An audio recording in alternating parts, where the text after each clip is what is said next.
All right, hello. So I decided, I just a couple weeks ago now, I got Cyberfrog 2 Rekt Planet in the mail. I finally got around to reading it earlier this week and decided I would do a review. So I put the link to the uh, Indiegogo campaign in the description below. And I'm just checking over here. So I contributed to it July 17th, and it was delivered November 1st of this year. So it did take August, September, October. It took about a year and 3 months. And I'm not as worried about, people like to complain about the late books and whatnot.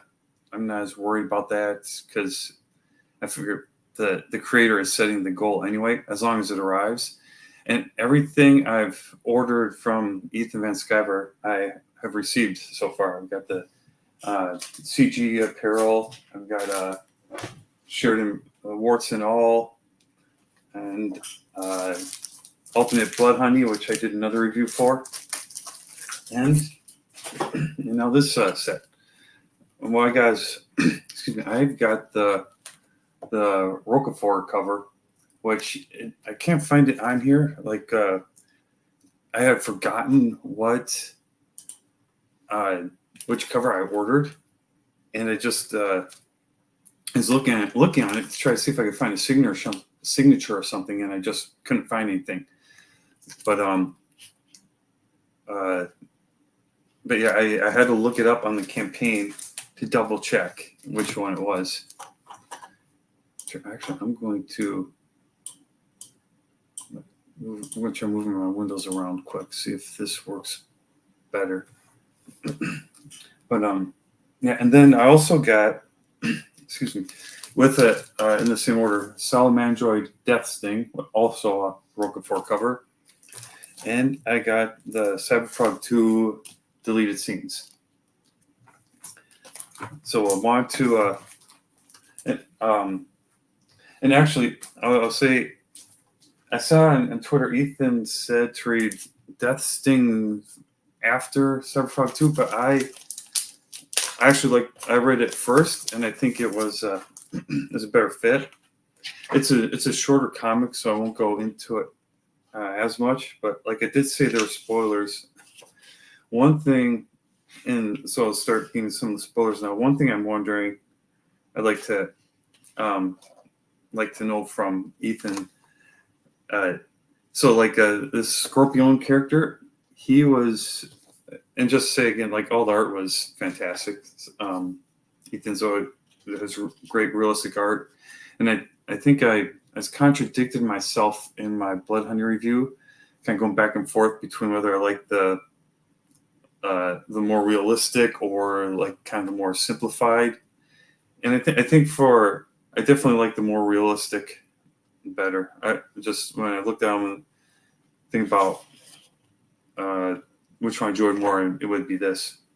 Yeah, but anyway, so my question, like within the Cyberfrog universe, so like Cyberfrog is like a combination of, it's like a cybernetic alien that like came to Earth and bonded with frog DNA, and that's how he got his form. And then in Death Sting, we've got Scorpion. He's another. He's one of Cyberfrog's enemies. He's in earlier issues. And then we also have this character. They were created from twins of the cybernetic aliens. And Scorpion, he got like scorpion DNA. And this one, I forget his name, Scorpionra. He got human DNA. But what I'm wondering is why the human one is the same size as other humans, while Cyberfrog is like a human size. Scorpion, you can see, is much larger, and then Salamandroid, he is even bigger. I'll see if I can find a picture in here of them together. I don't want to like show off all the artwork, so that I do recommend picking this up on eBay. Yeah, here's like a shot of him with alongside Scorpion, and it's hard to tell with the perspective. Oh yeah, he's up here. Those are like in windows and stuff. But yeah, I'm wondering why. Like I was thinking maybe the salamander. Like the reason salamander was so much bigger is the salamander is bigger than frogs, but the scorpion is even bigger than the frog here, and they can be pretty big. But then why is the human so small? And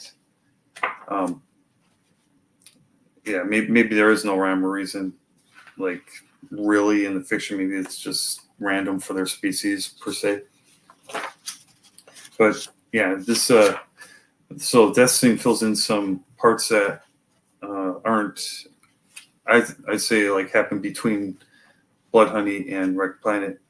It was nice. At the end of this thing, it's got some bios of several characters, including some of their first appearances and a little artwork on each.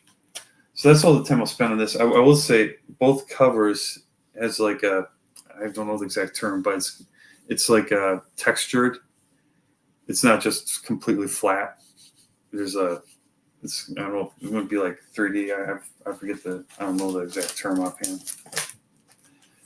But this one is just a regular color versus the actual Rekt Planet one has like chrome coloring and is awfully shiny. It's really cool effect.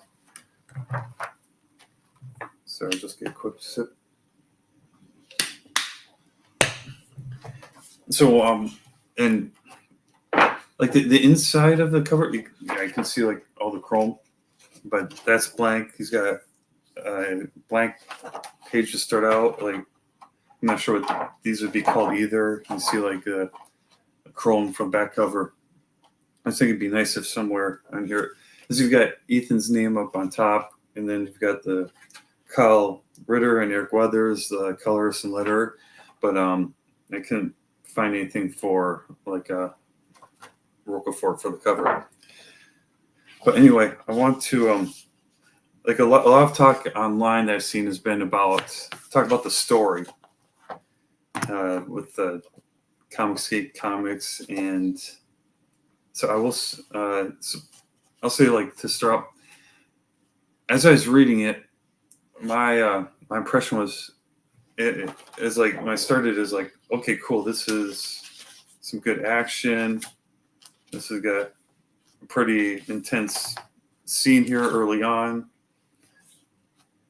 And I think I counted the pages, and it was like there's about 7 pages of action and cool.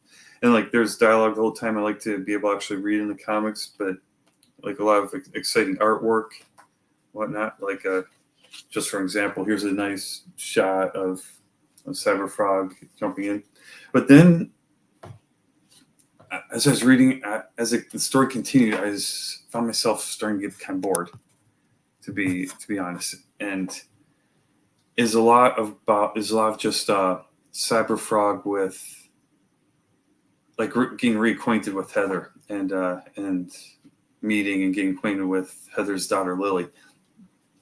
And I counted it, and I think there's a little bit mixed in here and there that also moved the rest of the story, but I think I counted like 20 pages where that's all it was. And I was thinking, like, part of it is it's in like one. Well, first I'll finish my summary, and then but after that, I got to the ending, and the ending really like it had a nice twist. It did catch me off guard, and it wasn't what I predicted in my Blood Honey video, and it does make me want to pick up the next one. So I'm going to have to remember to back the next one. Let's see, I've already backed. Which one is it? Dark Harvest, and so now Cyberfrog 3 Red Extermination. I'll have to go and back that one. I haven't gotten Dark Harvest yet, but I think that one's still under work, still being Ethan's still working on that. But yeah, so like the 20 or whatever pages of just getting acquainted.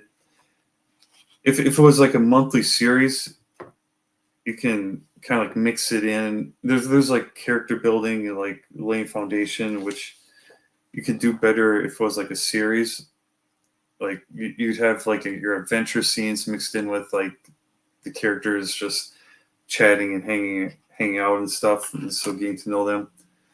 But in this one, because of the format, it's I think it's going to be like a trilogy. It's just like the bigger comics. It's kind of like you have to fit all that story into the one issue. So I can see why, but that's just my honest kind of relaying my experience of reading. Maybe if you could like here's one page. It's kind of played off of the Calvin Hobbes. If you could have done more like this, where it was kind of like a montage. I don't know if like that's what they call in movies, but I don't know if it's the same. There's a specific word for comics, but could like put more information in one panel or in like one page. So I'm trying to find. There's one thing that stuck out to me in particular,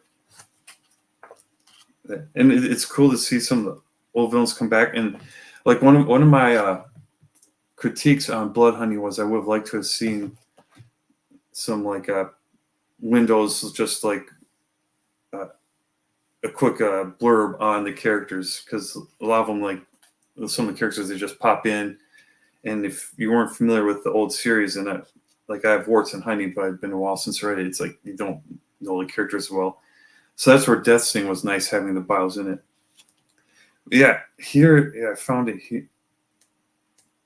There's this one page, like after all this, like Heather and Cyberfrog reuniting and stuff. It's this whole page just of Heather's face with like her reaction, and it's a great artwork. I don't have a problem with itself, except for a comic. I'm wondering, the earlier I think like the full page shots are better for like action scenes, like the earlier one with Cyberfrog jumping in. And it's not like the comic is more expensive or anything. So I recall like Ethan ended up more like putting in more pages than he first planned, and it was it's not like he raised the price or anything. But I think just kind of like comic storytelling, like I personally don't. I think this is not a good use of like a full page shot.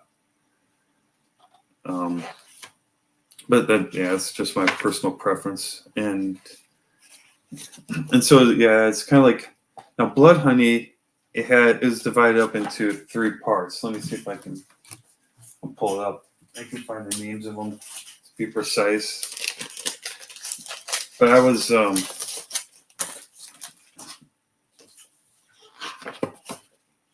part like I guess it just said part 1 without a subtitle for them. Then there's like a part 2 and a part 3.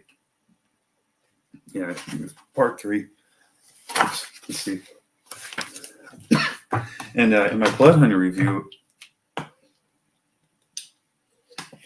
I thought of them more like part 1 was like prologue, part 2 was actual story, like the main story, and part 3 was an epilogue.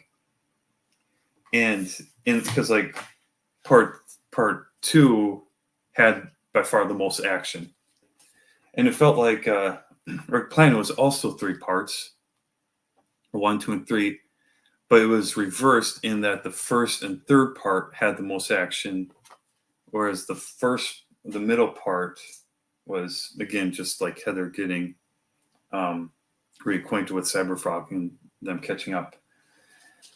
And so overall, I will say I do recommend it. That you can see if you it depends on what you look for in a comic. I think it could have been paced better, like more alternating between like action and their like reminiscing scenes. But yeah, I also want, like, when I think about them all together, because that's one of my things with like in reviewing Blood Honey, is remembering that it's going to be like this 3-part story. And so, and sometime if I have time, I should try just reading through them right back to back. But I think like if they're together, the pacing would feel better. You'd have, because you have like a lot of action in the first one, and then action to start out the second one, and then it'd be kind of like your mellow period. So I think overall it's going to be, it's looking. I'm I'm anticipating the part 3. I'm looking forward to it. And to wrap up, I'll take a quick look at the deleted scenes. And of the deleted scenes, there's 3 stories in here. This is a really short one. I'm glad I picked it up because they changed a few things, like in Ethan talks about on the back, but there were a couple of scenes in here where I thought, like, where he expanded on some of what was in Rekt Planet and the reminiscing, and it's kind of like if it was like one comic where it was like divided up into like short stories, maybe that would have been a kind of neat way to do it. Like if Ethan put the main story as a comic, and then afterwards put like some short stories, which would have taken place during the other one. It would have been in chronological order, but I think it would have been kind of a better pace to read then. But like, here's some shots from, you had different artists working on this one, and like here's some from Kelsey Shannon. And so yeah, Kelsey is kind of neat to see. It looks like he does. This is my first book of his artwork that I know of. Actually, I have an old Batman v Superman book, and I didn't know until recently that was actually Ethan. So Ethan did art on that. But yeah, kind of. So there's like definitely not like one single artwork is the right way to do it, but it like you can kind of compare them to more realistic versus the more like Kyle, like I forget. This looks like Ethan's work. So I think this one was. This is like the page before. It's like the more detailed, well, but because of like normal human anatomy, it's the expressions aren't as expressive as like Kelsey's.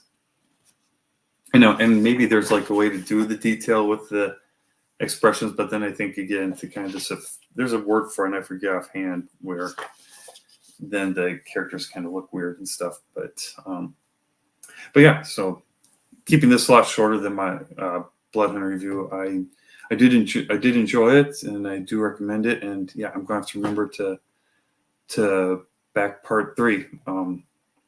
Yeah, I mainly want to kind of talk about the story. I did see like how Ethan does a good job of like setting up characters. It looks like I think there's a lot of things that he has set up that we'll have to wait until part 3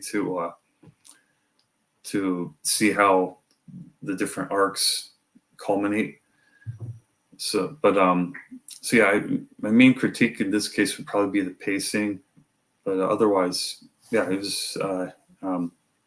And overall, it was an enjoyable read. The 2 together have overall been enjoyable. There was, like I said earlier, that one period where I was kind of getting bored, but yeah, maybe next time I read it, having read through it, I won't have that same experience. It's kind of like a Transformers: Revenge of the Fallen, to go on a little bit of a tangent, but to like make a comparison. The first time I saw that, I really disliked it because I wasn't expecting all the crude humor that was in it. But then the second time I watched it, I actually enjoyed it because, like, the first time it was kind of a shock. Not like I was like horrified or anything, but I wasn't expecting it, so it kind of took me out of it. But then the second time, and after that, I knew it was coming, so it didn't really bother me, and I just kind of like, just let it go through quick. And then it didn't take me out of it as much, and I enjoyed the rest of the movie, like the good parts of the movie, a lot more. And so it might be the same thing here, where next time I read Rekt Planet, I'll know it's going to be paced like that, and so maybe I won't have the same like reaction that where I was feeling bored that I did the first time.